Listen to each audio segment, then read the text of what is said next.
रामू की अच्छी फसल और उसकी ईमानदारी की चर्चा अब आसपास के गांव में भी होने लगी थी। लोग कहते, रामू जैसा मेहनती किसान मिलना मुश्किल है। एक दिन तहसील के बड़े अधिकारी गांव आए। उन्होंने देखा कि जहां बाकी खेतों में सूखा पड़ा था, वहीं रामू का खेत हरा भरा था। उन्होंने रामू से पूछा, तुमने ये कैसे किया?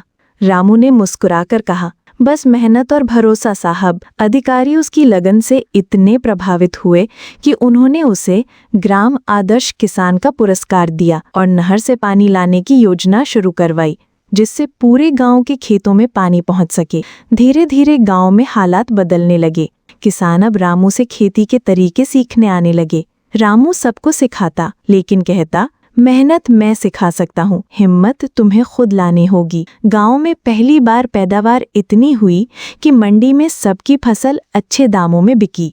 त्योहार की तरह पूरे गांव में रौनक थी। रात को जब रामू अपने खेत में खड़ा आसमान की ओर देख रहा था, तो उसने मन ही मन कहा, जब इंसान अपने खेत में मेहनत का पानी और दिल में उम्मीद का सूरज डालता है, तब फसल भी सुनहरी होती है और जिंदगी भी। रामू के गांव में अब खुशहाली लौट आई थी। हर किसान के चेहरे पर मुस्कान थी। लेकिन एक रात अचानक गांव में अजीब घटनाएं होने लगीं। पहली घटना, पास के खेतों में आधी रात को किसी के चलने की आवाजें आती, लेकिन जब लोग देखने जाते तो वहां कोई नहीं होता। दूसरी घटना, कुछ किसानों की फसल सुबह उठकर देखी तो ऐसे लग रही थी जैसे किसी ने रात में दरांती से काट दी हो, लेकिन चोरी हुई फसल कहीं भी नहीं मिली। गांव वाले डरने लगे।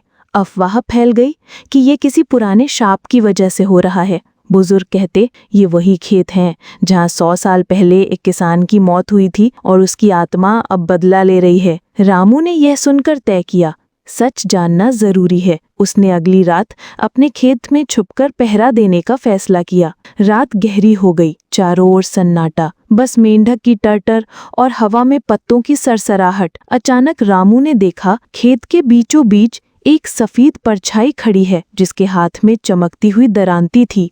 उसकी आंखें लाल अंगारों की तरह चमक रही थीं और वो धीरे धीरे रामू की ओर बढ़ रही थी। रामू का दिल जोर जोर से धड़कने लगा, लेकिन उसने हिम्मत नहीं हारी। उसने जोर से पूछा, कौन है तू और मेरी फसल क्यों काट रहा है? परछाई ठहर गई और उसकी आवाज आई, ये खेत मेरा है, तुम सबने इसे मुझसे छीन लिया। रामू ने महसूस किया कि ये सिर्फ डराने की कोशिश है। उसने अपने लालटेन की रोशनी तेज की और जो देखा उससे उसकी आंखें फैल गईं। ये कोई भूत नहीं, बल्कि गांव का ही एक आदमी था, जो सफेद चादर ओढ़कर और नकली लालटेन की रोशनी में लोगों को डराता था, ताकि वो अपने खेतों में ना जाएं और वो चोरी छुपे उनकी फसल काट सके। रामू ने उसे रंगे हाथों पकड़ लिया और अगले दिन पंचायत के सामने लाकर खड़ा कर दिया। गांव वालों ने फैसला किया, अब से खेत की रखवाली सब मिलकर करेंगे, ताकि कोई हमारी मेहनत चुरा ना सके। उस दिन रामू ने सबको कहा, भूत से ज्यादा डर इंसान के लालच से होना चाहिए। मेहनत की फसल सिर्फ खेत में नहीं, दिल में भी उगती है।